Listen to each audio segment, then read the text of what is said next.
Turning Tides is an AntiKs Entertainment affiliate. You can find us on social media at The Turning Tides Podcast on Instagram, Facebook, and YouTube, and at Turning Tides Pod on Twitter. For more information, or if you're interested in sponsoring the podcast, please contact us at theturningtidespodcast@gmail.com. Thanks for listening.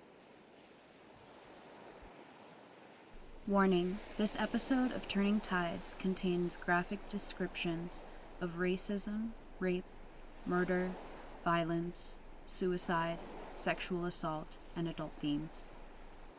John Siney's speech in Avondale following the massive mining disaster there was more crucial than he could have realized. In the crowd was a young Terence Vincent Powderly, who said, quote, "When I listened to John Siney, I could see Christ in his face and hear a new Sermon on the Mount," unquote. Previously, Powderly did not concern himself with the plight of his fellow working men. The experiences at Avondale changed him forever. He says, quote, "When I saw a mother kneel in silent grief to the cold, still face of her boy to hers, and when I saw her fall lifeless on his dead body, I experienced the sensation that I have never forgotten. I thereby resolved to do my part, to improve the conditions of those who worked for a living," unquote. Several years later, Powderly joined the recently formed Knights of Labor, a union created by the eccentric Uriah H. Stevens. He believed that being a member of the working class was akin to being a crusader for working rights. He incorporated Freemasonry traditions and secret rituals into this new institution. Like its predecessor, the NLU, the Knights believed in mass labor. Its ranks were composed of men and women of all races and various skill levels.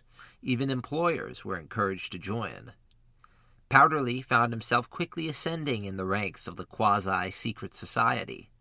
In 1878, he became the Grand Master Workman of the order.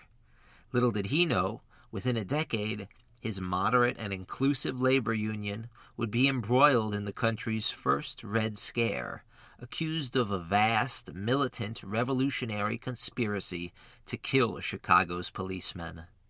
Powderly did not seem as if he would be a fiery orator and labor organizer.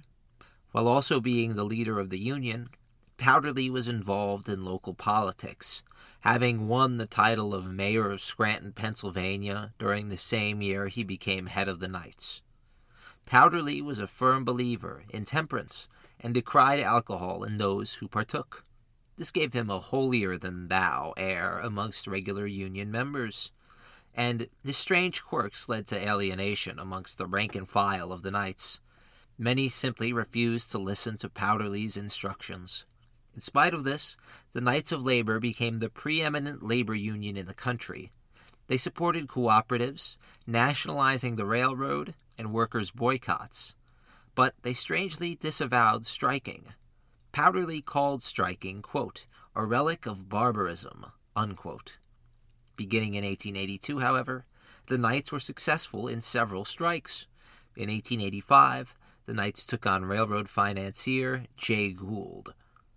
Powderly met personally with Gould and got the millionaire to agree to recognize the Knights and their right to organize. Gould agreed, as long as Powderly agreed not to strike Gould's railroad again. It was an unprecedented victory for unions in America, and the first time a railroad owner met with a union leader to negotiate. As industrialists across the country grew more and more wary of the Union and its secret initiation rituals, the discontent between Powderly and the rest of the Union members became too vast. 3,000 Union men went on strike against Gould without Powderly's permission. Gould was promised that this would not happen, so he felt betrayed. He mobilized the state militia and the Pinkertons to protect thousands of imported replacement workers. Powderly was furious at the strikers. He demanded the workers end the futile action, completely undercutting them and their supporters. The strike collapsed, and the Knights' record of victory was seriously blemished. This came at a time when a rival union was surging across the mills and factories of America. Led by Samuel Gompers, the Federation of Organized Labor Unions championed a single cause, the 8-hour working day. Since the collapse of the NLU, the fight for 8 hours had been stagnant. Gompers, a Jewish immigrant whose family was originally from Amsterdam, had very little real schooling, but he was intellectually gifted. Being a cigar maker, intellectualism and the ability to read were highly valued traits. The youngest cigar maker would often read aloud from novels or newspapers as the older cigar makers worked and talked.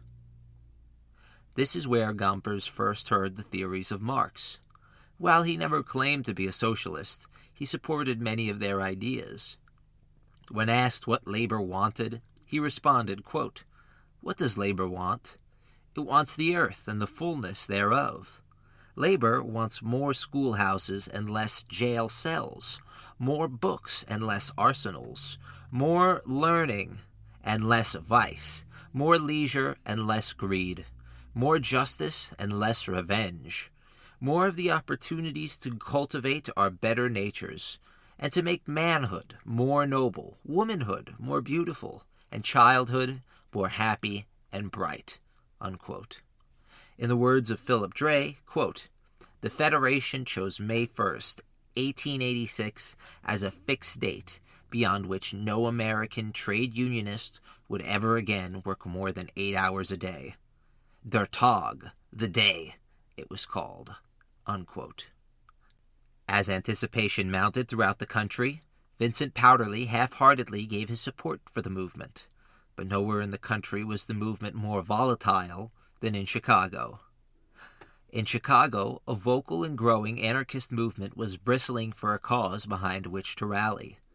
They were headed largely by German immigrants, but also by the couple Albert and Lucy Parsons. Albert was a former Confederate soldier who fought with his brother throughout the Western Theater. Lucy was born Lucia in Virginia in 1851. Her mother was an enslaved woman who was likely raped by her trafficker. Derek Anderson says, quote, "In late 1862 or early 1863, Lucia joined thousands whose masters transported or marched their slaves to Texas to escape war and the threat of emancipation." Unquote. The young Lucy, her mother, and their trafficker settled in McLennan County, north of Waco, Texas. Following the war, her mother moved them to Waco proper, where the Freedmen's Bureau had created 72 schools, which educated over 4,000 formerly enslaved children. When Lucy was 16, she met her husband-to-be, Albert. He was at this point a radical Republican who supported the federal government and military reconstruction in the South. This made him highly unpopular in deep North Texas. Following the Civil War, black people in McLennan County faced more violence than in any other part of Texas. While at first enjoying a majority in local elections, more white people from the former Confederacy migrated to North Texas, placing the black community under a state of siege. Following their marriage in 1872, Lucy and Albert had to quickly leave Waco for Chicago. Chicago was in a position of unprecedented growth. The Great Chicago Fire of 1871 had devastated the city, but speculators quickly swooped in to buy up the rubble. Massive building projects were undertaken, and the skyline was completely transformed in under a decade. Following the Great Railroad Strike of 1877, the socialists and reformists were broken but not shattered. They turned to local politics, where Albert Parsons had run for local office several times unsuccessfully. Lucy, meanwhile, joined her husband in public debates and speeches, becoming one of the most radical of the entire working class.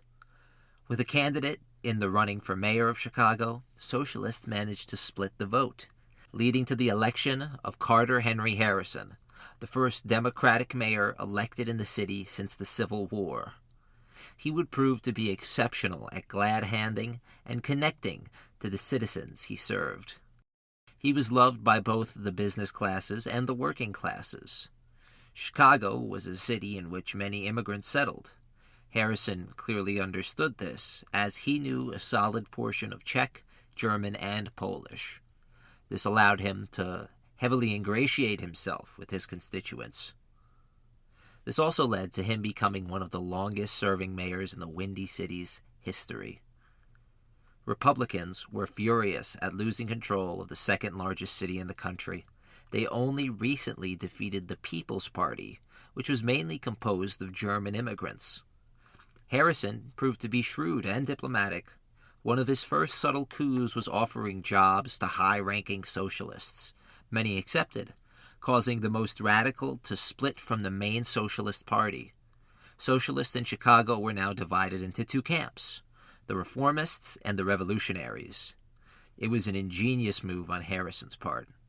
Among the revolutionary socialists was August Spies, a German immigrant who recently moved to America following Bismarck's banning of all socialists from Germany. Back in Chicago, the extremists of the socialists were actively arming and training over 500 militia as a means of self-defense. This led to the Illinois Supreme Court banning any such associations. Parsons and Spies considered this a breach of their Second Amendment rights, which only further inflamed their rhetoric in the Arbeiterzeitung and Alarm, the respective German language and English language newspapers they owned and edited. The anti-immigrant feeling in the press were made clear in the conservative papers like the Chicago Tribune. One editorial says of a massive pageant hosted by the socialists, quote, "Drain the bohemian socialist slums of the 6th and 7th wards, scour the Scandinavian dives of the 10th and 14th wards, cull the choicest thieves from Halstead and the Plain Street, pick out from 4th Avenue, Jackson Street, Clark Street, and State Street the worst specimens of female depravity. Scatter in all the red-headed, cross-eyed, and frowsy servant girls in 3 divisions of the city, and bunch all of these together, and you have a pretty good idea of the crowd that made up last night's gathering." Unquote. In this climate, members of the First Internationale met in London to discuss the recent nihilist bombing attack and assassination of Tsar Alexander II. The London meeting determined that further engagement in reform and democratic elections was useless. These hardliners supported the use of terrorism to instigate change. They called attacks like these an attentat, or propaganda by deed. They inspired dozens of assassinations across the globe, doing more harm than good for working-class movements, as radical politics became synonymous with tumult, disorder, and death. The London meeting has henceforth been called the Black Internationale. Its creation sent ripples of fear throughout the American countryside, where millions of Central and Central Eastern Europeans were living in ghettos and segregated communities. Some of these immigrants were radicals, but an even smaller percentage supported violence as a means to an end. One of them was Johann Most, a fanatical anarchist socialist who advocated the violent overthrow of the state. He was born an illegitimate child to poor parents in Augsburg, Germany. His mother died of cholera, and he lived a Cinderella-like existence under a cruel stepmother. To make matters worse, at age 13, he underwent surgery on his jaw to remove an unseemly blemish, and the surgery was completely botched. It left Most's jaw completely disfigured, alienating him in a world that is extremely cruel to those considered to be disfigured. Discovering socialism in Switzerland, he proceeded to dedicate his life to the cause of liberty. Albert Parsons and the radical Germans of Chicago were swayed by these arguments. Parsons had long admired men like Thomas Jefferson, Thomas Paine, and Patrick Henry. All 3 openly advocated violence and revolution when faced with tyrannical government. For Parsons, the socialist movement was the next step toward fully liberating America and its working people. However, his feeling toward tradition and ceremony explained how he became a founding member of the Old 400, the Chicago chapter of the Knights of Labor. Throughout the 1880s, workers were striking in Chicago for higher wages and shorter hours. However, in Chicago and throughout the country, the Knights of Labor had been failing to protect their striking members. On countless instances, they failed to come to the aid of their men and women, causing their strikes to falter and the union's membership to plummet. In Pittsburgh, some of the most radical Americans in the country met to form the International Working People's Association, or the IWPA. They maintained in their manifesto that, quote, "The misery of the wage workers is forced to the extreme. All attempts in the past to reform this monstrous system by peaceable means, such as the ballot, have been futile." Unquote. In Chicago, the growth of industry and technology were maligning many working people. Time and again in the shipping, lumber, and slaughter industries, workers were replaced with machines. Bosses often used machinery to replace the most troublesome union members. Many argued machinery was bringing down wages, while forcing workers into longer workdays. During this time, Samuel Gompers and his federation proposed the May 1st rally. Parsons and spies threw their support behind the movement and galvanized the many workers who read their magazines. Socialism was attracting many immigrant workers from all over Chicago, but especially on the South Side. By 1885, the city was about to explode. Mayor Harrison was the peacemaker who held disparate forces arrayed against one another at bay.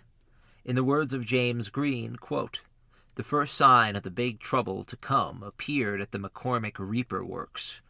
Iron molders angrily grumbled over a 10% wage cut young Cyrus McCormick had imposed, even though the company had earned record profits the previous fall." Unquote. Some workers struck, and the GM fired many of the men in the wood department. The call for replacement workers and strikebreakers went out. Additionally, Pinkertons arrived in scores, armed to the teeth. The first fight erupted at Bridgeport. Pinkertons, armed with Winchester rifles, wounded several Irish immigrants, many of whom were innocent bystanders. In this egregious and cowardly act, Chicago police ended up arresting several of the Pinkerton mercenaries. April 28, 1885, saw a measure of payback for the working class. They ambushed a busload of Pinkertons en route to McCormick's, beating the men aboard with clubs and fists. Unarmed, the mercenaries proved less formidable. When McCormick pleaded for more police to help control the strikers, Mayor Harrison refused and told him to settle the dispute with his workers. Head of the slaughterhouse industry in Chicago, Philip Armour, personally intervened and advised McCormick to settle the issue as well. Not even Chicago's business class supported McCormick and his hired thugs. He finally surrendered, and the proposed wage cut was rescinded. Just south of Chicago, close to Lamont, quarry workers felt emboldened enough by recent events to strike. Locals came out in droves to block the importation of strikebreakers, causing local authorities to call on the government for the state militia. The governor, Richard Oglesby, reluctantly agreed. On May 4th, quarry workers attempted to confront their replacements. The militia stepped in and fired into the striking workers, killing 2 and wounding many others. Albert Parsons witnessed the attack firsthand. He said, quote, "The shrieks of wounded and dying men filled the air. The warm blood of the people bathed the flagstones of the sidewalks." Unquote. On May 20th, the killing was condemned by a group of social revolutionaries. They vowed to defend themselves and promised to open a, quote, "school of chemistry," unquote, which would teach its members how to easily create bombs. Lucy Parsons was maybe the most adamant on seeking vengeance. She called for, quote, "a war of extermination," unquote, against the rich. She said, let, quote, "every dirty, lousy tramp arm himself with a revolver or a knife, and lay in wait on the steps of the palaces of the rich, and stab or shoot their owners as they come out. Let us devastate the avenues where the wealthy live, as Sheridan devastated the beautiful valley of the Shenandoah." Unquote. The streetcar drivers and conductors were next to join the city-wide movement. They struck against the unpopular monopoly which forced them to work for unlivable wages. Carter Henry Harrison agreed at a secret meeting of the business elite of the city on a plan to break the back of the streetcar strike. Leading the efforts to end the insurrection was Field Commander Captain John Bonfield. Bonfield was a failed businessman, and he carried the same zeal onto the police force. He volunteered to patrol dangerous neighborhoods and instituted the use of corner call boxes, allowing reinforcements to arrive rapidly on the scenes of isolated areas. The use of these call boxes would continue for decades and become incredibly popular with police departments across the country. He single-handedly helped change the image of the Chicago Police Department. Prior to his captaincy, Chicago PD was seen as unreliable by the business classes, as many of its members were Irish and therefore reluctant to break up their countrymen's strikes. Bonfield made a point to align the department with these same business interests, and their dress rehearsal would be against the streetcar strikers. 400 baton and pistol-armed police were a part of this overwhelming strike force. Word passed to the strikers, and they erected barricades along Madison Street. Enraged by the holdup, Bonfield ordered his men into action. The 400 descended like a baton-swinging horde on the citizens and streetcar drivers of Chicago. The captain led the charge, personally beating 2 construction workers unconscious, one of whom suffered irreversible brain damage. By the end of the night, 150 people were in police custody. The next day was July 4th. The beatings were condemned by socialists across the city. August Spies called it a, quote, vicious attack, unquote, and he advised workers to arm themselves in self-defense. The police riot led to Bonfield gaining the apt nickname, the Clubber. As 1885 gave way to 1886, the Windy City braced itself for an especially cold winter. The weather broke as Gompers declared that he and his comrades would strike come May 1st. The city alighted with enthusiasm for the movement at once. While at first disparaging the called-for strike, socialists and anarchists quickly hopped on board the growing momentum and used it to propel their own causes. On May 1st, 1886, 350,000 workers struck across the country for the 8-hour working day. Many authorities and newsmen believed this would be the beginning of a lower-class revolution. However, the May 1st demonstrations were largely peaceful. The national strike was so vast and attended by so many workers that one observer called the spectacle Labor Day. The name stuck, and the great upheaval of 1886 paralyzed cities across the country. Chicago was one of the cities hit hardest, due in part to its large radical immigrant populations. Unionism was sweeping Chicago's industrial yards. One place it managed to penetrate was George Pullman's town. The Knights of Labor were resurgent, gaining 10,000 new members as the year began. In East St. Louis, 7 strikers were gunned down by state militia, causing the strike to spread to neighboring cities. Anarchists added their own spin to the 8-hour movement, calling for, quote, 8 hours of work for 10 hours of pay, unquote. This further inflamed both sides, as businessmen balked and working men pondered. Violence was avoided all of May 1st and May 2nd. On May 3rd, things changed. First came the shocking news that Powderly's Knights had surrendered to Jay Gould's railroad. Next came the events outside the McCormick's works. Perpetually dealing with worker issues, National Guardsmen and 75 of Bonfield's officers were outside the works, protecting strikebreakers and the company's property. August Spies had just climbed a wagon to deliver a speech to striking workers when the factory bell clanged for the shift change. The McCormick workers in the crowd rushed forward, throwing rocks at their replacements. These advances were met with state gunfire. August Spies claimed to have seen police and militia beating and shooting at the men. In all, 6 men were shot down by the National Guard and police forces. Spies was livid, and he quickly printed the Revenge circular. In Revenge, Spies says, quote, "Your masters sent out their bloodhounds, the police. They killed 6 of your brothers at McCormick's this afternoon," unquote. Spies goes on to protest against the brutality, hunger, and deprivation which working people are forced to endure.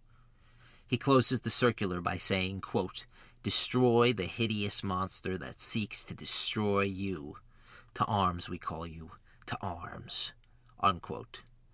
The socialists met that night and decided to hold a rally the next day on Market Street. May 4th started quietly enough. There were small agitations and marches, but nothing which the police could not control. Business officials, however, remained wary. They asked the governor for the state's militia to be posted on street corners to, quote, "enforce order," unquote. The governor, Oglesby, refused. He felt armed troops in Chicago would only inflame the situation on the streets further. Back at the printing house of Arbeiterzeitung, Spies was approving printed flyers for that night's meeting. He demanded that the line, "Working men, arm yourselves and appear in full force," be struck from the flyers, as this would only give the police more reason to disturb their assembly. After a light supper, Spies headed for the Haymarket. Half a block away from the Haymarket, 176 police officers were mobilizing for battle at Captain Bonfield's request. He ordered plainclothes detectives to infiltrate the meeting and report back if speakers became, quote-unquote, incendiary. At 8:15 p.m., Spies arrived at the Haymarket. The turnout was nowhere near what was expected. Only 3,000 odd workers congregated around the square. Seeing the smaller crowd, Spies moved the meeting around the corner to DePlain Street. Albert Parsons was not present at the start of the meeting. He'd only just returned to Chicago that day from speaking to striking workers in Cincinnati. He did not approve of the meeting and was against the entire congregation, fearing police violence. Spies began the rally, clearly exhausted from the past few days of organizing, printing, and speaking. He made clear the meeting should be peaceful and that they were there to protest the killings of the day before. Albert Parsons, who arrived with his wife and children, was noticed in the crowd by Spies and called forward to speak. Parsons began by citing the vast discontentment with which the working class lived. During his speech, Mayor Harrison was amongst the workers. He wanted them to know he was there, and he wanted to be the first one to know if the speakers were advocating for violence. The mayor walked to the police station during Parsons' speech and told Bonfield the speakers were, quote, tame, unquote. Bonfield agreed and said he would be standing down his men. The mayor returned to the Haymarket to hear Samuel Fielding's speech. He warned of danger and powers arrayed against the working class, and then said, quote, keep your eye on the law, throttle it, kill it, stop it. Do everything you can to wound it, to impede its progress, unquote. This was considered by plainclothes officers in the crowd to be incendiary enough to inform Bonfield. At this point, Albert Parsons and his family were on their way home, along with Mayor Harrison. The weather changed rapidly, and it began to rain. At 10:20 p.m., only about 500 people remained around the wagon on DePlain Street. Regardless, the police rushed in, revolvers and batons drawn. Captain William Ward, second in command to Bonfield, called out, quote, I command you, in the name of the people of the state of Illinois, to immediately and peaceably disperse, unquote. Fielding protested, quote, but we are peaceable, unquote. After a tense moment, Fielding said, quote, all right, we will go, unquote. Fielding went to step down from the wagon when something unbelievable happened. A lit dynamite bomb was hurling through the air and into the throngs of the police. Lieutenant J.P. Stanton was a veteran of the Union Navy, and he recognized it right away, saying, quote, look out, boys, there is a shell, unquote. It exploded the moment it touched the ground with devastating effect. wounding at least 30 police officers who were packed around the street. August Spies was still atop the hay wagon, which was being used as an impromptu podium. He took cover after hearing the blast. Spies was under the assumption that the police were firing cannon into those assembled. Then, August Spies says the police began to unload, and, quote, everybody was running and people fell, struck by bullets, right and left, unquote. Many officers rushed past Spies, not to apprehend anarchists, but to seek shelter from the storm of friendly fire their co-workers were unknowingly delivering in the smoke-filled street. August and his brother Henry were in the middle of this whirlwind. A pistol-armed police officer attempted to kill Henry Spies. Henry grabbed the officer's gun, which was now discharged into his groin instead of his back. But he and August became separated. Albert Parsons was looking out the window of a local socialist bar called Zeff's when he saw the brilliant flash of light created by the dynamite bomb. Moments later, men came rushing into the bar to flee the deluge of gunfire. The 2-minute ordeal was over, but America's first Red Scare had just begun. By the end of the week, 7 of Chicago's police officers would be dead, alongside several workers killed by police bullets. The police would round up any and all associated with the bombings. Their prime suspects were August Spies and Albert Parsons. The night of the bombing, Lucy argued passionately that her husband should flee the state. Albert refused at first. He did not want his friends and family to suffer the consequences, and regardless, he felt he did nothing wrong. In the end, he agreed with his wife and had to borrow $5 for the train ticket to Geneva, Illinois. Albert left his wife and children, but not before saying, quote, "Kiss me, Lucy. We do not know when we will meet again," unquote. Following the unloading of many a pistol clip into anything that moved at Haymarket Square, the police retreated. There were dozens of wounded, and the cobblestone sidewalks of the near-modern city were slick with human blood and remains. On the workers' side, around 30 people were injured in the quote-unquote battle. One person became comatose for the rest of their life. 3 would die in total. The media was ravenous. The anarchists had advocated violence for so long, and now it had come to fruition. The speakers were as guilty as the bomb thrower. The Chicago Times said, quote, "Let us whip up these Slavic wolves back to the European dens from which they issue, or in some way exterminate them," unquote. Seemingly no one supported the socialists who had attempted to meet and protest peacefully. Even labor leaders like Samuel Gompers and Terence Powderly denounced the socialists. The latter said the accused were, quote, "a bunch of cowardly murderers, cutthroats and robbers known as anarchists, who sneak through the country like midnight assassins, stirring up the passions of ignorant foreigners," unquote. Within days, Arbeiterzeitung was raided by Chicago PD. The entire staff was arrested alongside August Spies and Michael Schwab, a Bavarian immigrant and romance novel translator. Additionally, the paper's compositor, Adolf Fischer, was arrested, charged with murder, and held incommunicado. Lucy Parsons and Lizzie Holmes were in the process of editing the English-language paper Alarm when a similar raid occurred in that printing office. After being detained and questioned, Lucy was released from custody, in the hopes her movements would lead the police to Albert. When her husband failed to materialize, she was arrested, and her house was ransacked in front of her children. Albert Parsons was in Waukesha, Wisconsin, where he attempted to lay low with friends in the area. He shaved his signature beard and mustache and stopped dyeing his hair black. Oscar Neeb, assistant manager of the Arbeiterzeitung, was arrested as well. In his house, a rifle, pistol, sword, and leaflets were discovered, and he was charged with conspiracy to commit murder. May 6th, Samuel Fielden was arrested for speaking last at the Haymarket riot. Fielden was a burly Englishman who had only just escaped with his life from the Haymarket, suffering a bullet wound to his leg.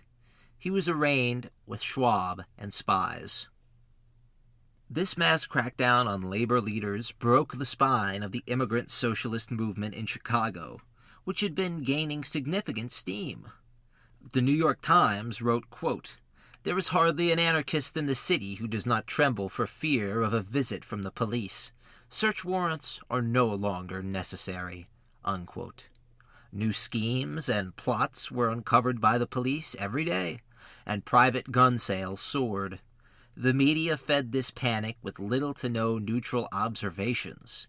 Even the beloved Mayor Harrison was not spared. He was held partially responsible for even allowing the anarchists to meet at all. At these allegations, he said, quote, "Free speech is a jewel, and the American people know it," unquote. He believed that the bomb thrower was a lone lunatic. This was no massive, orchestrated conspiracy. Only the small New York City labor publication, John Swinton's paper, was pointing out that if the police had not arrived to forcibly disperse a peaceful gathering, the bomb would not have been thrown at all. Additionally, Swinton stated that the bomb was a, quote, godsend to the enemies of the labor movement. Now, labor unrest equated to violent anarchist unrest, linking the two and tearing down years of respectability the labor movement had gained in the eyes of the public and the middle class. With this comparison in mind, union leaders raced to the center, abandoning many of their radical beliefs about racial and gender solidarity. Forcing the labor movement to turn inward, the bomb thrower did more harm to the labor movement than all the bullets and billy clubs the authorities could muster. May 5th, 1886 was the veritable end of reformism in the labor movement in America. There would still be loud marginal voices, but they were continually shut down by union leadership in order to look good for polite society. By May 15, 1886, the 8-hour movement and the strikes with which it was associated were dead, strangled by police intervention. The day before, Louis Ling was arrested by police. While not being present at the Haymarket incident, Ling was a known militant and did make bombs.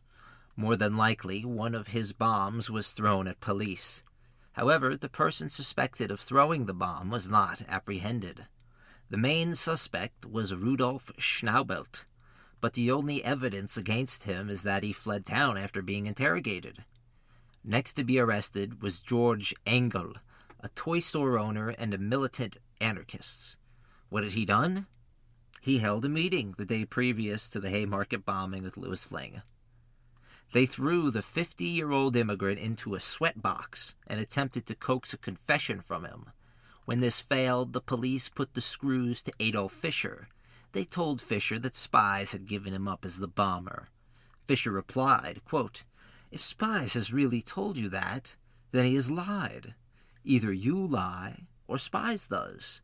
That spies has told an untruth, I do not believe. Therefore, you are the liar," unquote.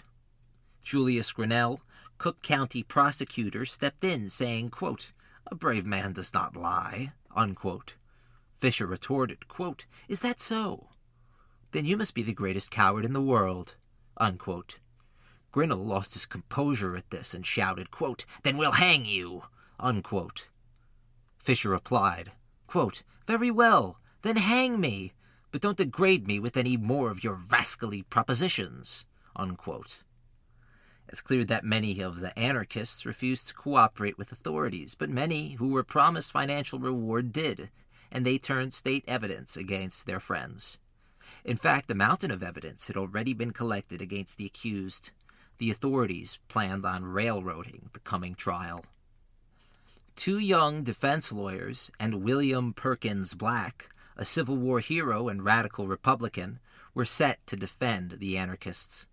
To bolster the team, Black asked his friend William A. Foster to join the defense.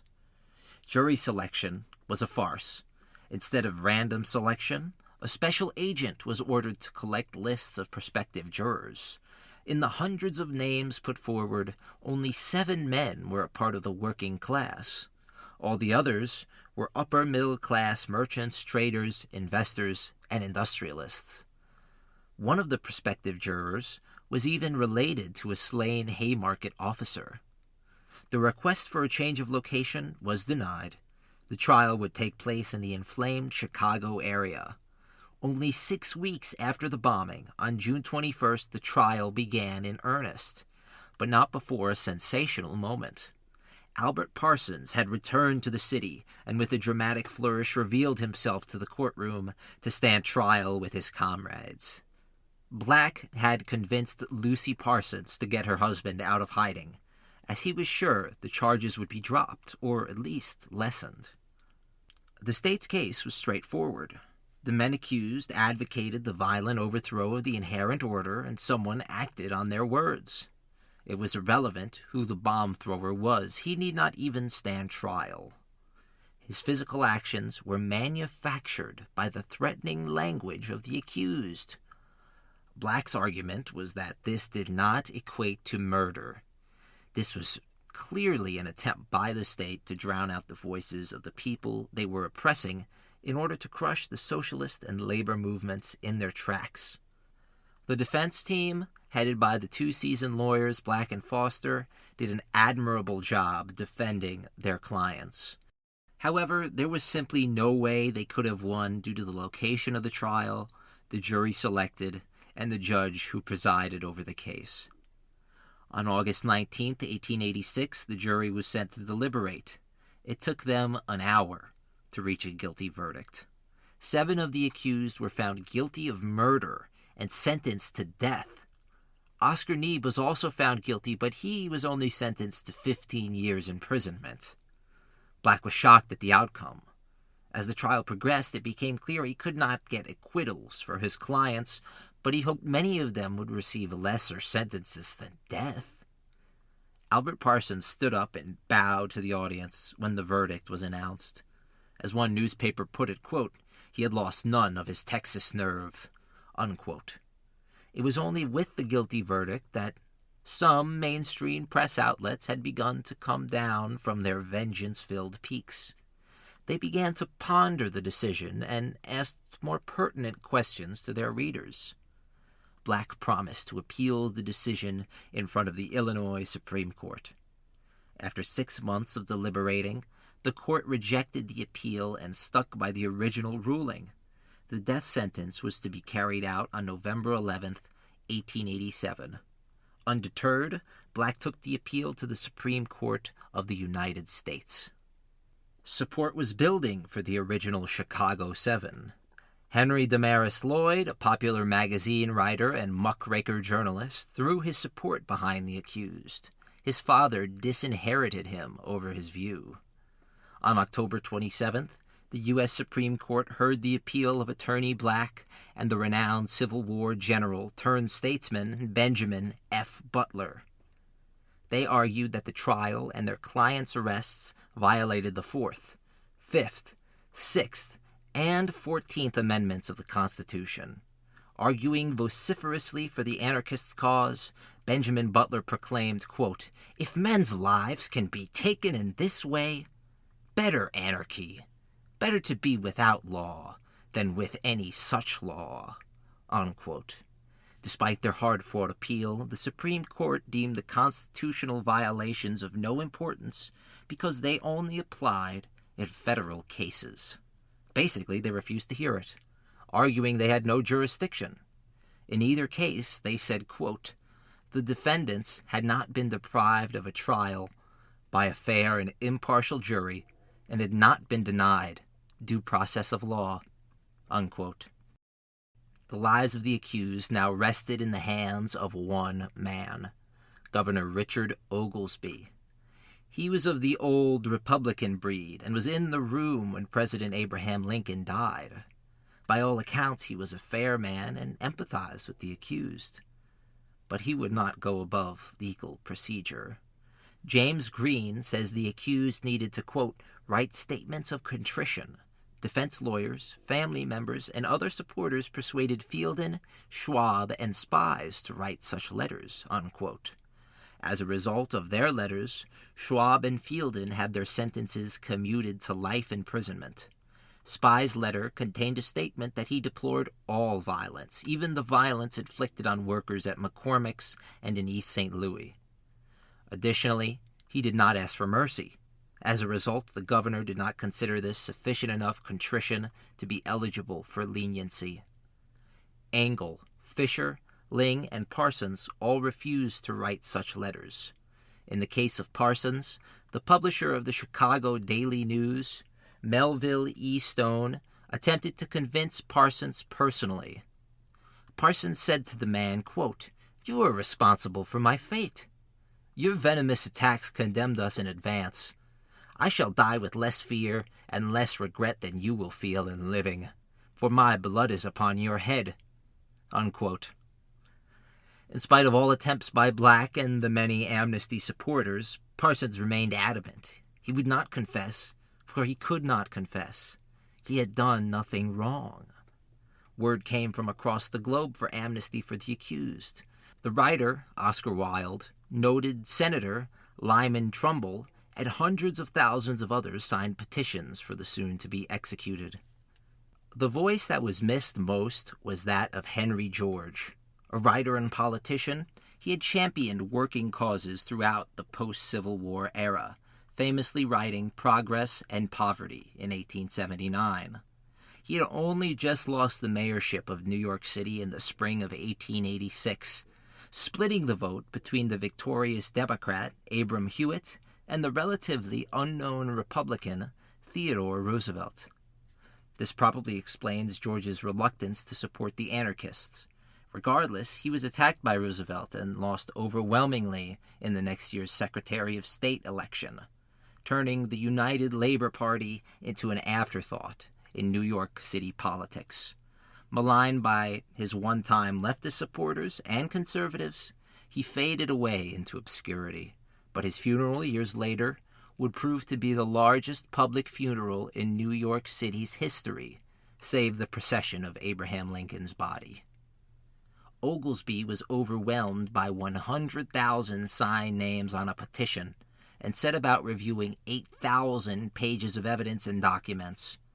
Meanwhile, Samuel Gompers argued that if the country could pardon Jefferson C. Davis for the rebellion he led, then surely the state of Illinois could pardon 7 men for speaking their minds. Arriving to meet personally with the governor was Joseph Buchanan, Radical newspaper editor. He requested permission to read 2 letters written by August Spies and Albert Parsons. Spies asked for a single favor, that he be allowed to die in his comrade's place, writing, quote, "If legal murder there must be, let mine suffice," unquote. Buchanan next read a letter from Albert Parsons, who, whilst in confinement, had grown exceedingly bitter. He wrote that if he was being executed for being at the Haymarket that night, then his children and wife should die with him on the platform, since they were there as well. The governor cried out, quote, "Oh my God, this is terrible," unquote.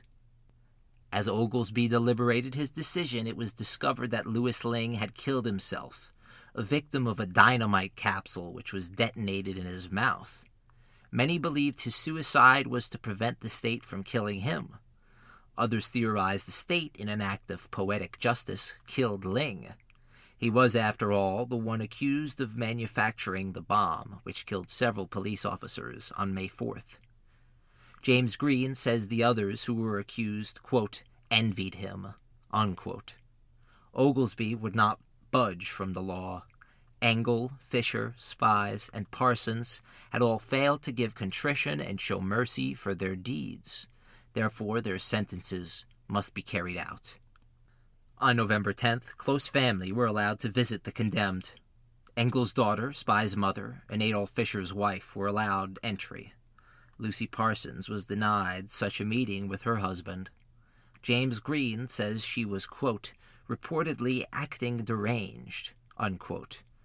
Well, I, for one, don't blame her.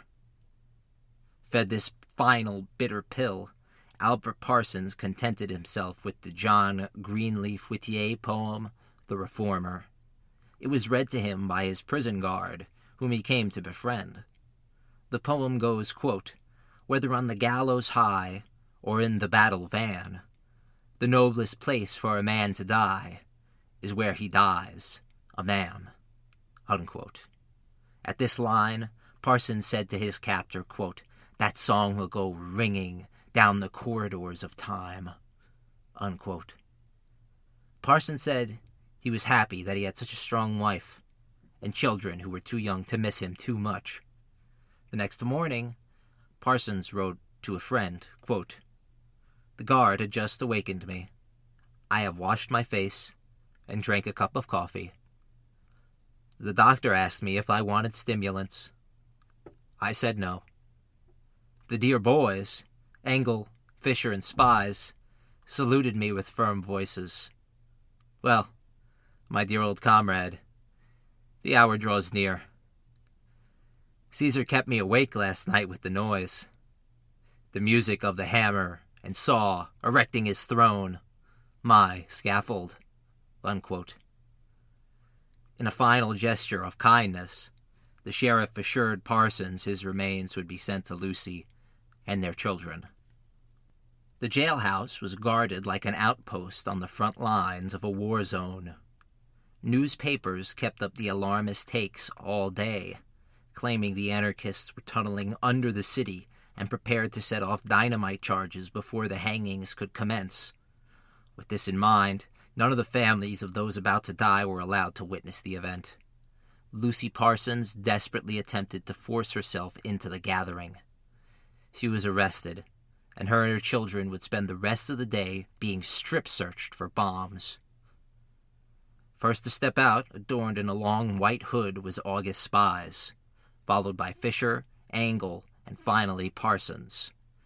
The bailiff quickly threw hoods over the men's heads, seemingly disallowing any final words of the condemned. Spies could not be stifled, however. He had faced an ocean of dangers and declared, quote, "The time will come when our silence will be more powerful than the voices you strangle today," unquote. George Engel, the old and determined anarchist toy maker, shouted in German, quote, "Hooray for anarchy," unquote. Fisher, the young and powerfully built German immigrant, said, quote, "This is the happiest day of my life," unquote. Parsons was the last to talk. He protested, quote, "May I be allowed to speak? Oh, men of America, may I be allowed the privilege of speech at the last moment? Hearken to the voice of the people," unquote. The cord was cut, and their traps fell. Stifled in speech to the last, Albert Parsons' body was so frail, it literally swung in place, while Fisher's muscular body twitched like a fish on the end of a line. Engel struggled feebly, while Spies did all he could to hasten his death, kicking his knees up to his chin so he could suffocate quicker. Not a single neck broke. Each one of the unjustly accused writhed in agony at the end of their nooses for over 7 minutes. The thousands who had worked on appeals and petitions were devastated. The attorney of the men, Black, was particularly beside himself with guilt. It was, after all, his coaxing which brought Albert Parsons out of hiding. Lucy and her children were finally given their clothes back at 3 p.m. that day. When they arrived home, the recently deceased Albert awaited them in a coffin. Lucy was beyond distraught. A doctor on hand was worried she was literally dying of grief. William Dean Howells put the entire saga of the Haymarket well. Quote, "This republic has killed 5 men for their opinions," unquote. Indeed, following the executions, even the hardest-line conservative newspapers seemed to have come to the realization that they were wrong. If anyone instigated violence, it was Chicago's journalists, and they did so ruthlessly. It seemed clear now that perhaps everyone had acted a little too hastily.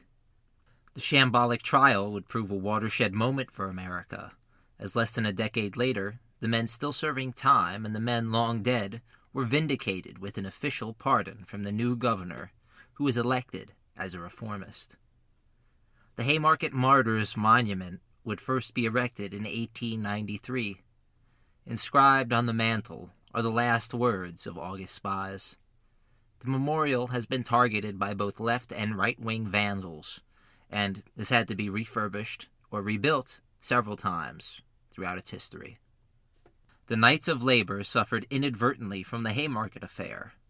Since Parsons was a founding member of the Old 400 of Chicago, the movement was placed in the same sphere with the violent anarchists. Powderly did all he could to combat this image, but it was clear his style of leadership was not needed anymore, and he handed control to James Sovereign. Sovereign continued Powderly's agenda of focusing on industrial cooperatives instead of striking. In the same year as the Haymarket bombing, Samuel Gompers founded the American Federation of Labor, or the AFL. It would prove to have the longest staying power of any of the unions thus far, existing as its own entity until the 1950s, when it joined forces with the Congress of Industrial Organization. Today, the AFL-CIO boasts a membership of over 12 million. The AFL was crucial because it symbolized a clear departure from ideology as a focus in the American labor movement. A spokesperson put it thus, quote, "We have no ultimate ends. We are fighting only for immediate objects. We are opposed to theorists. We are practical men." Unquote.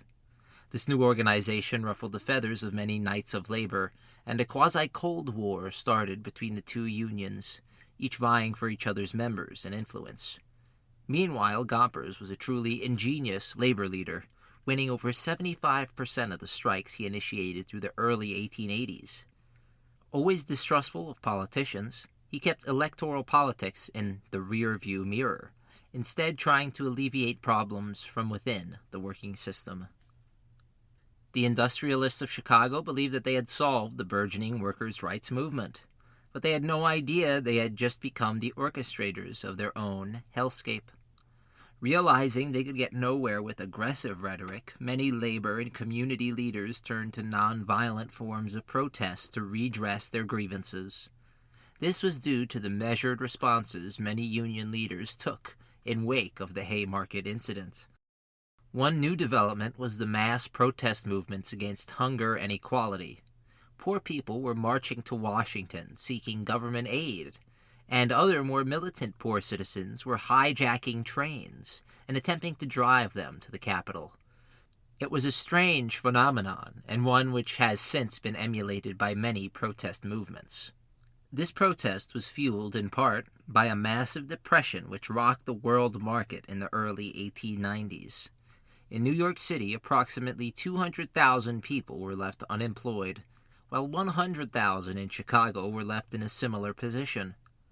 Many left home and became vagabonds and beggars, searching for seasonal work or simply a place to sleep. Unlike the previous depressions, the AFL and several other national unions were prepared for the economic crash. They mobilized quickly and dipped into their large strike funds to maintain a portion of their livelihoods. One of these new unions was the Amalgamated Association of Iron and Steel Workers. For brevity's sake, they will be referred to as the Amalgamation. They stood up to Andrew Carnegie on the banks of the Monongahela River, southeast of Pittsburgh, in a tiny town called Homestead. In a bid to make the plant entirely non-union, Carnegie imported hundreds of replacement workers. In response, both amalgamated and non-union workers barred the replacements' entry. The non-union workers in the plant understood that having the union there increased their own wages and working conditions. Losing money every day in which the replacements were shut out, Carnegie surrendered to his workers and signed a 3-year contract with the amalgamation. In 1892, these contracts expired, and Carnegie again attempted the same old trick, but added an insidious democratic twist to it. In Philip Dray's words, quote, "Carnegie Steel wished to deal with the majority of its workers, those who were unskilled and non-union, rather than the more elite, skilled workers of the amalgamation," unquote. In preparation for violence, a 10-foot fence topped with barbed wire was constructed around the plant and cut for rifle holes. The Carnegie Company was seemingly about to go to war with its employees. Carnegie's underling, Henry Clay Frick, announced the decision to terminate all union workers on July 1st. The amalgamation immediately struck against this. They set up watch committees and even patrolled the river by boat. After the workers refused to deal with the local sheriff, Frick called in the Pinkertons. The armed men were ferried in by tugboat. The news spread throughout the town, and the population rapidly mobilized. The citizens begged the Pinkertons aboard to withdraw, saying, quote, "We'll not answer for your lives," unquote. The braggadocious Captain Hind responded, quote, "We were sent here to take possession of this property and to guard it for this company. We don't wish to shed blood, but if you men don't withdraw, we will mow every one of you down," unquote. A striker responded, quote, "Before you enter those mills, you will trample over the dead bodies of 3,000 honest working men," unquote. A tense exchange followed where Captain Hind was barred from exiting the ship at gunpoint. A gunfight inevitably erupted, and the clearly outmatched Pinkertons retreated below deck. The next day, they attempted to land again and delivered accurate fire into the strikers' ranks, killing several and wounding many more. Now, it was war. The people of Homestead mounted a harassing attack on the Pinkertons, who were still inside their boats. Using small skiffs, they would get close to the boat and deliver a withering crossfire. The Pinkertons realized how futile their defense was, and they quickly raised the white flag of surrender, but it was shot to tatters by the enraged townspeople. The Pinkertons were in serious trouble now, as townspeople had started pouring oil and gas into the river in an attempt to set the boat and water around it alight. Union representatives had managed an agreed-to ceasefire. The Pinkertons would surrender their arms and be arrested for the murders which took place over the preceding days. As the terrified Pinkertons came ashore, they were set upon by the town's population. Approximately 300 were roughed up. Many were stabbed, and some were even shot. On July 12th, Governor Pattison agreed to send a local militia. 8,000 armed men descended on the small town, and they quickly occupied the Carnegie Steel Works. By early fall, the entire mill was worked by non-union workers. A similar uprising was occurring at the same time in Idaho's plentiful coal beds. In the small town of Coeur d'Alene, miners violently resisted the importation of replacement workers. They were led by Big Bill Haywood. As his nickname suggests, Haywood was a massive man, and a huge figure in the workers' movement to come. During this unrest, 5 people would die, and over 600 miners would be corralled into bullpens, without due process, nor charges filed against them. Inside these bullpens, however, many hundreds of workers laid the foundation for the Western Federation of Miners. Like a hydra, when the labor movement was violently defeated, it sprung up elsewhere with even more fervor, rearing more heads. In New York City, the radical scene was cultivating 2 lifelong militants, Emma Goldman and Alexander Berkman. They were both anarchists who believed in propaganda by deed. Both were outraged as they read the news of the Homestead strikes. Something had to be done.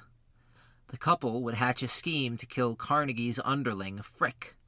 Berkman would commit the crime and become a martyr to the cause. In Berkman's words, quote, "The removal of a tyrant is not merely justifiable, it is the highest duty of every true revolutionary," unquote. He left New York for western Pennsylvania, armed with a handgun and a picture of Frick in his wallet. Once there, he attempted to meet with the steel manager, pretending to be an employing agent of replacement workers. During one of these office visits, Berkman caught a glimpse of Frick and rushed the man, quickly drawing his revolver and shooting Frick in the neck twice before being tackled. Berkman broke free and managed to stab Frick as well, but Frick survived. To make matters worse, even the celebrated anarchist Johann Most repudiated the attack.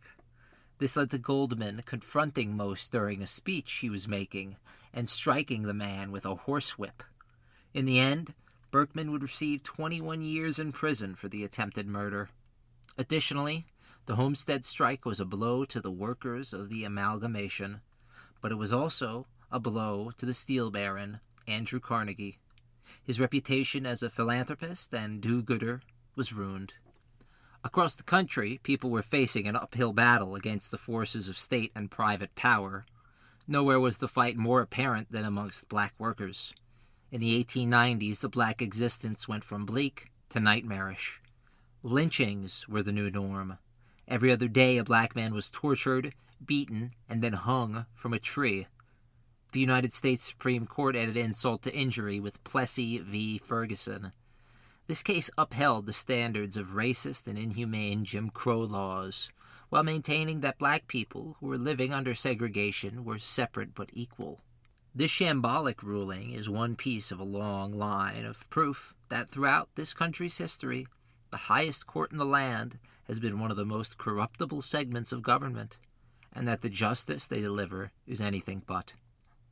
The horror of black chattel enslavement castigated black workers into mainly agricultural roles, and many industrialists viewed black workers in this context only, and often refused jobs, stating this reason.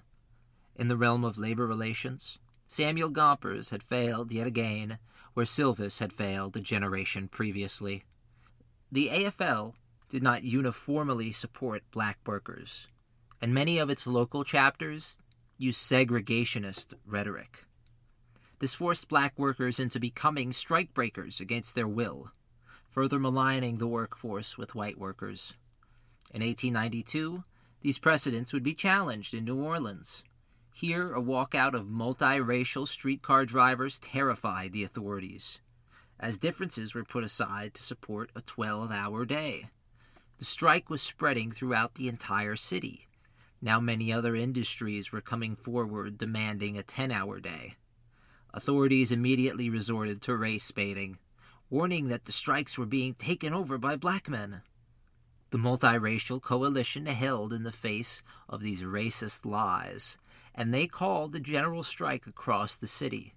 Threats of martial law and local militia intervention ended the strike, but many of the AFL chapters were recognized by employers. This was the first but not the last time that unions would be charged with violating the Sherman Antitrust Act. Originally designed to prevent monopolies, this bill has been overwhelmingly used to target labor unions. As a result of the failed general strike, the AFL abandoned any effort to include black workers, and many local chapters were proud of their, quote, lily white, unquote, membership. W.E.B. Du Bois, one of the great thinkers of American history, said that, quote, the history of the labor movement from 1886 to 1902, so far as black people are concerned, has been a gradual receding from the righteous declarations of earlier years, unquote. In no way is anti-union sentiment expressed better than by another great American thinker, Booker T. Washington. The Tuskegee educator felt he had no choice but to side with employers over trade and labor unions because their racial policy was unacceptable. He even advocated the use of black people as strikebreakers and openly called for their employment, saying that when compared to white unionists, black laborers were, quote, almost a stranger to strife, lockout, and labor wars, and has never been tempted to follow the red flag of anarchy, unquote. The desire of white workers to stick to some form of the status quo, passed down by people who merely want to exploit labor and keep a patriarchal white standard intact, has been the crux of the labor movement since its inception. Until this desire is abandoned in exchange for clarity, understanding, and true solidarity, working people would continue to falter in accomplishing their goals for the labor movement. As 1894 began, a series of protests swept the nation. Jacob S. Coxey, a quarry owner in Massillon, Ohio, had become fed up with the state of the economy and the lack of action on the government's part. He pledged to march to Washington and confront the federal government directly. He called this a, quote, petition in boots. His co-leader, Carl Brown, was the epitome of the American cowboy, sporting a complex mustache. Coxey, on the other hand, dressed like a country lawyer and was adorned with a suit and tie on the march to Washington. And his 3 children accompanied him.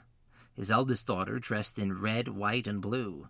His son dressed in a military outfit equal parts Yankee blue and Confederate gray, and his newborn, named Legal Tender, was held aloft at each stop on the march and met with loud cheers. The march began on March 25th, 1894. At first, only a few thousand joined Coxey and Brown on the road, but each town and hamlet they passed attracted the unemployed and agitated citizens of the country. Many newspapers made a mockery of the procession. But then the marchers crossed the Potomac, and fear began to grow. What would happen if Coxey's army entered Washington, D.C.? They claimed to be nonviolent, but the authorities weren't going to take any chances. They arrested the leaders for trespassing, and the march quickly broke up. But numerous other actions of its kind were repeated by other armies of unemployed people. These groups of people departed from cities all across the country, bound for the capital. Most never made it there, breaking up along the way. In Montana, the state's mining industry collapsed with the national economy. 500 teamsters under the leadership of William Hogan hijacked a Northern Pacific freight train in Butte, Montana. The Hoganites met sheriff opposition en route, but repeatedly locals came out to support the hijackers. In Billings, a bystander was killed when Hogan's followers and the U.S. Marshals engaged in a gun battle. They made it through this only to find themselves facing another obstacle. The garrison at the nearby Fort Keogh was called into action, and they barricaded the way just west of Forsyth, Montana. Unwilling to face off with federal troops, the Hoganites surrendered themselves for arrest. They would have been massacred otherwise. Even with all the blows to the labor movement, it still carried on. Starting in the 1870s, an eccentric builder named George Pullman had amassed a huge fortune as the inventor of the Pullman sleeping car, or parlor car. These train cars promised and delivered state-of-the-art luxuries, amenities, and comforts for the time. While at first they were deemed too expensive by critics, they soon became exceedingly popular. Train rides had previously been uncomfortable to the extreme. One could not hope to sleep on the 3-day train ride from New York to Chicago. Pullman's cars provided friendly service, refreshments, and clean living. Pullman loved to micromanage his projects, famously moving an entire 20-story building without breaking a single pane of glass. He took the same perfectionist attitude into purchasing acres of public land in Illinois and designing an entire town from scratch. It included a library, church, mail services, and well-ventilated housing. The rent would be higher, and basic necessities would be paid out of pocket by his employees, but they would live a truly luxurious life, in principle. This Ben Shapiro fever dream was a complete catastrophe for those who lived in it, but it was a total win for the landlords and managers. The latter made around 10% profit every month from all the rent collected. With the failing of the economy in 1893, Pullman drastically cut wages. W.F. Burns contends that, on average, wages were decreased by almost 50% across framing, lumber, and trucking industries in the Pullman town. At the same time, Pullman still delivered dividends to his stockholders that would equal $760 million today. Rents were paid in advance from the workers' paychecks, but of course, rent was not lowered when wages were slashed in half. They remained above average for the area. In addition, he overcharged tenants for water, making nearly $1 million profit, if you counted it up today. These miserable standards led to protests and petitions, which were answered callously by Pullman. He was making do on his end. His workers should stop complaining. They should have saved for this eventuality. George Pullman was, at this point, a multi-millionaire. Adjusted for inflation, he was nearly a billionaire. Funny how the same billionaire mindset never changes. One horrific tale is that of Jenny Curtis, whose father, a 13-year veteran worker of the company, died suddenly. In the days following his death, the company demanded $60 in debt from the dead man's daughter. With the wage reduction, this brought Miss Curtis to the point of near starvation. Something had to be done. Under the leadership of the charismatic Eugene V. Debs, the American Railroad Union was rising to prominence throughout the rail yards of American cities. Made up of all-white railroad workers, both skilled and unskilled. What made the ARU special was that its inclusivity was designed to end the usual practice of regional railroad brotherhoods. These brotherhoods made national organizing ineffective, as authorities could focus and wear down one brotherhood at a time. Conversely, the authorities could turn the unions on one another and exploit their regional prejudices. Debs set out to change all of this. Eugene Victor Debs was born in Terre Haute, Indiana, on November 5, 1855. His father was a grocer, while his mother was an immigrant who had recently relocated from France's Alsace region. Named after two revolutionary French writers, Eugene Sue and Victor Hugo, Debs was seemingly destined to be involved in radical politics. In his early years, he gravitated toward the writings and declarations of Patrick Henry and John Brown. As a teenager, he organized lectures presented by world-renowned freethinkers like Wendell Phillips and Robert Ingersoll. By his early 20s, he was 6'6". Philip Dray says he was, quote, gangly and stork-like, a Lincoln-esque combination of sinew and brains, hardened by years of physical labor on the railroad, unquote.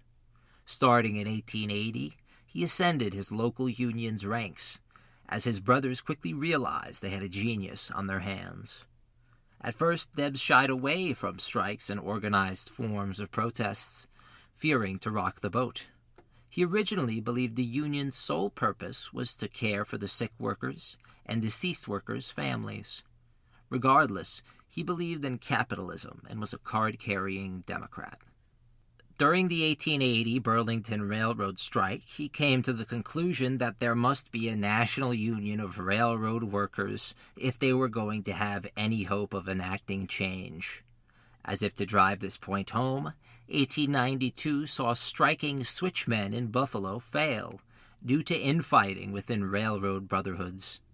In 1893, he founded the American Railway Union. Thanks to Debs and his organizational efforts, the ARU grew substantially in its first months.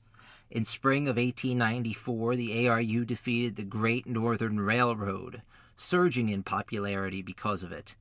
This strike was fascinating because there was no tumult, disorder, or violence. The authorities could not simply crack violent anarchist heads, as they had done in the past. Debs was riding high, and the union was quickly becoming one of the most powerful in the nation. It had an active membership of 125,000, and it was growing every day. It had penetrated anti-union bastions, like the Pullman town in the Deep South. When Pullman's train yard employees came before the ARU convention in June of 1894, they heard of the gouging prices and declining wages, the unfair treatment, and the near starvation. The ARU promised to challenge Pullman and the quote-unquote bloodsuckers of the town. At first, they appealed to Pullman and his Christian sensibilities. They asked him to arbitrate with his workers. He flat out refused, and tensions grew and grew between the railroad baron and the union as summer began. ARU switchmen agreed to boycott any and all Pullman cars. Other industries vowed to strike in support. James Sovereign of the Knights of Labor said, quote, "The sons of toil must stand together, shoulder to shoulder," unquote. Battle lines were drawn. 125,000 railroad workers vowed to not service any train which contained a Pullman luxury car. Workers in 27 states joined the strike. Several major lines were paralyzed, and Debs was quickly dubbed king by the press. They blamed him for the strike and refused to acknowledge the fact that Pullman was the orchestrator of the entire situation from the jump. The media went to incredible lows to discredit Debs, claiming he was a recovering alcoholic, and according to the New York Times, this led to, quote, "the disordered condition of his mind and body," unquote. The federal government sided with the view of Debs as a king. The future president and current judge, William Howard Taft, blamed Debs for, quote, "the starvation of the nation," unquote. Authorities in Chicago sought injunctions against the strikers for violating the Sherman Antitrust Act, as well as interfering with the transportation of federal mail. On Debs's part, he understood how sanctimoniously the government would respond if federal mail was held up. He ordered the strikers to service these trains so as not to agitate federal officials. Railroad owners would intentionally place mail cars alongside Pullman cars, forcing the strikers into an impossible position. Inevitably, the federal mail was delayed, causing the government to respond. Illinois Governor John Peter Altgeld would not allow federal troops in his state, citing Article 4 of the Constitution. Altgeld was the reformist who pardoned the Haymarket martyrs and is considered one of the initiators of the progressive era in American politics. Considering the pardons, he said, quote, "If I do it, I will be a dead man politically. But by God, if I decide that these men are innocent, I will pardon them if I never hold office for another day," unquote. Altgeld was something as rare as a four-leaf clover. He was an honest politician. Newspapers railed against the reformist governor and considered him to be on the side of dictator Debs. Altgeld was not bothered by the criticism. He said, quote, "Let them pitch in and give me the devil if they want to. They could not cut through my hide in 3 weeks with an axe," unquote. Grover Cleveland, quote, "the big, strong man whom the people have placed in the White House," unquote, was no such reformer, and he detested that the country was shut down because of a handful of disgruntled workers. On July 4th, federal troops began to arrive, and the constantly volatile population of Chicago roused to meet the invaders in their city. Violence began to erupt once more on the streets between workers and soldiers. Trains were capsized and tracks ripped apart. In response, 2,000, quote, "special deputies," unquote, of the U.S. Marshals were sent in as reinforcements. Throughout the 4th, 5th, and 6th, the streets of Chicago were a war zone. Across the country, similar scenes were emulated. 24 national union heads were called together to meet at the Briggs House Hotel in Chicago. They were there to discuss the possibility of starting a general nationwide strike in response to the federal troops arriving. Samuel Gompers opposed the called-for strike. He believed the power of private industry and the government combined was simply too much for the workers of America to overcome, saying that the press, quote, "so maliciously misrepresented matters that in the public mind the working classes are now arrayed in open hostility to federal authority. This position we do not wish to be placed in," unquote. There would be no general strike. The workers of the ARU would have to accept the business-as-usual state of affairs. On July 10th, the strike was officially dead, and Debs had been arrested for violating the Sherman Antitrust Act. It would not be the last time he served time for his beliefs. He attempted to alleviate his parents' fears, writing to them, quote, "I would rather 1,000 times be a man in prison than a free poltroon. Thousands of the world's best and noblest have occupied prison cells. After all, I shall go into history right." Unquote. Federal troops and private business had banded together in a way like never before to crush the burgeoning labor rights movement across the nation. Time and again, the federal government chose profits over people, as it continues to do today. They resorted to extra-legal maneuverings and threw away the Constitution to deal with labor agitators. George Pullman considered the strike a defining moment for America. It was, but not in the way Pullman meant. For moderate leaders like Gompers, it showed that the time needed to be right to strike and to push for workers' rights. For Eugene Debs, his time in prison convinced him that the capitalist system could not be reformed, and instead it needed to be replaced with a socialist democracy. For Debs, it was either socialism or, quote, wage slavery, unquote. There was no in-between anymore. Today's episode closes where it opened, in the anthracite of eastern Pennsylvania. In Luzerne County, September 10th, 1897, a massive strike swept the mines near Hazleton. 400 marched for higher wages and better conditions.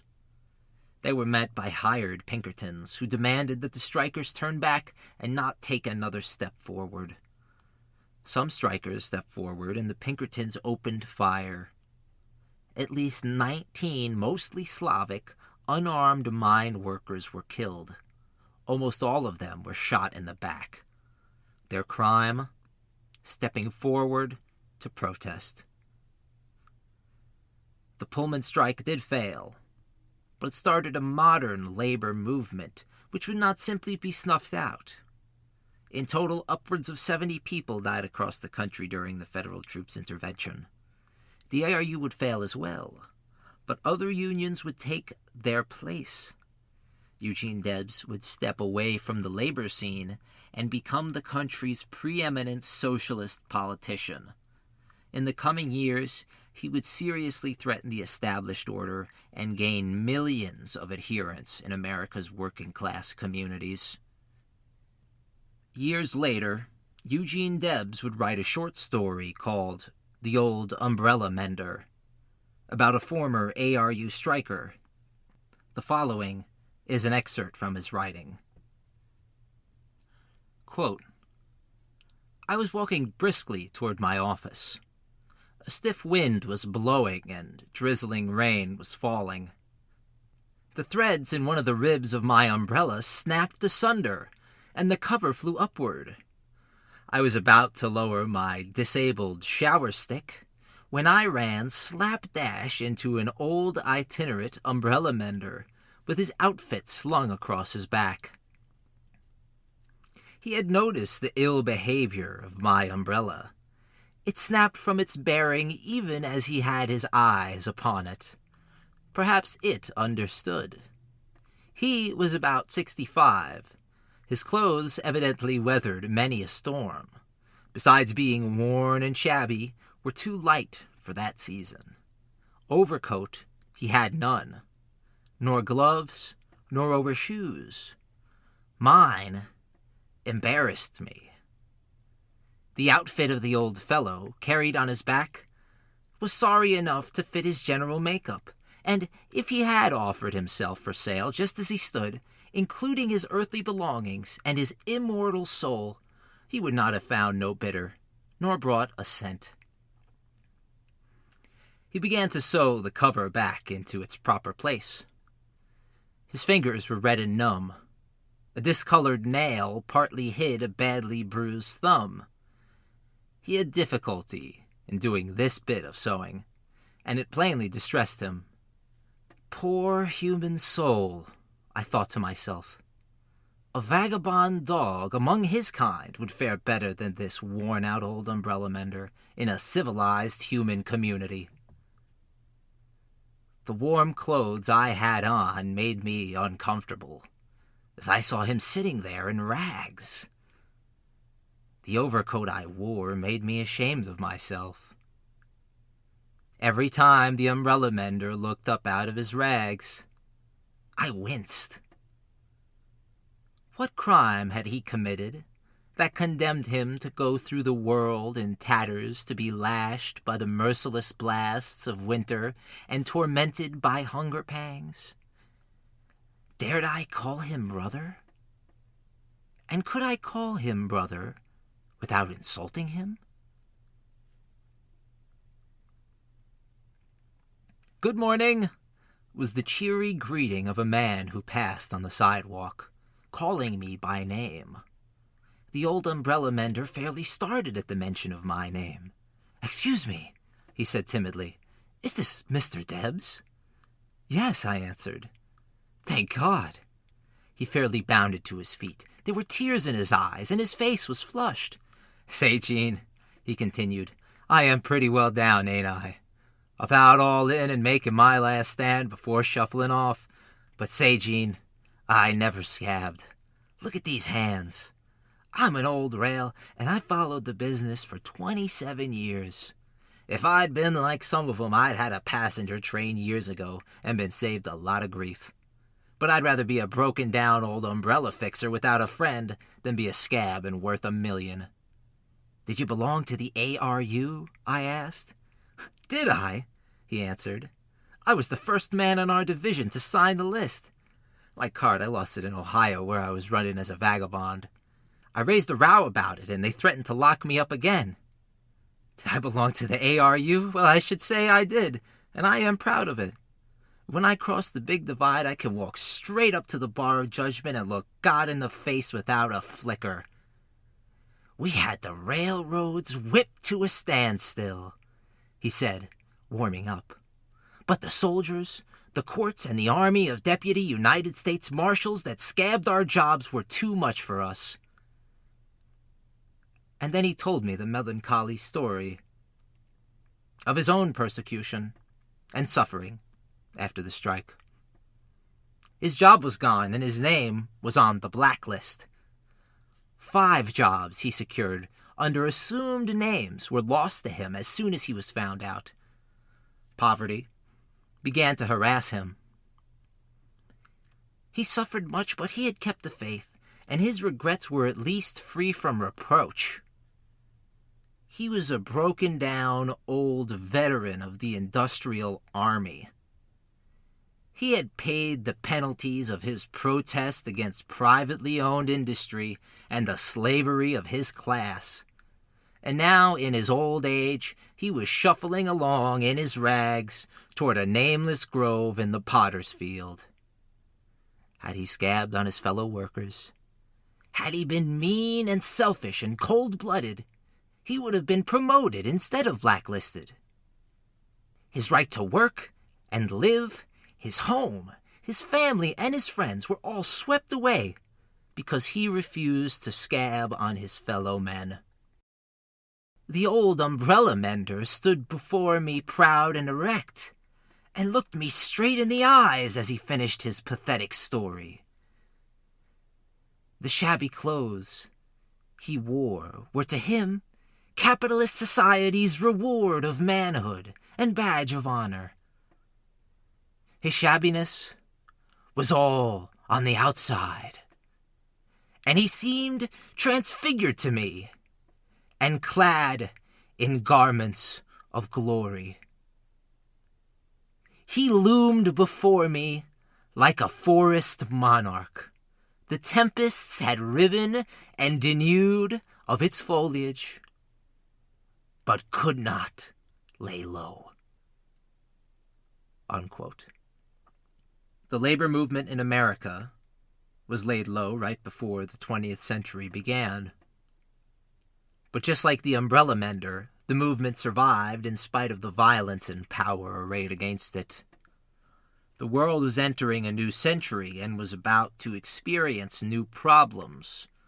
Global war would interrupt the entire labor movement, and workers would kill each other in the millions on the battlefields of Western and Eastern Europe. In America, days-long battles would become months-long conflicts, as miners across the nation took up arms to protest their inhumane treatment, leading to one of the most horrifying massacres in American history. women and children would be corralled into a pit and burned to death by federal soldiers who would go on to face zero legal consequences for their actions.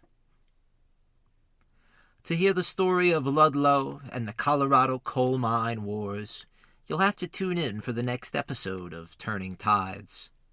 The story of American labor during the 1880s and 1890s is a story of oppression. It was a definitive period of growth for unions, with new national organizations which were too large to defeat simply through state-sponsored violence. Unions learned their power lay in their popularity amongst the lower and middle classes. Labor organizers who failed to build support in these places could not hope to be successful in prolonged strike actions. Additionally, the use of antitrust laws to charge labor agitators created a dangerous precedent for the future of labor relations. Until next time, I'm your host, Joseph Pascone. Thank you so much for listening. Remember to like, share, and review on your favorite podcasting app.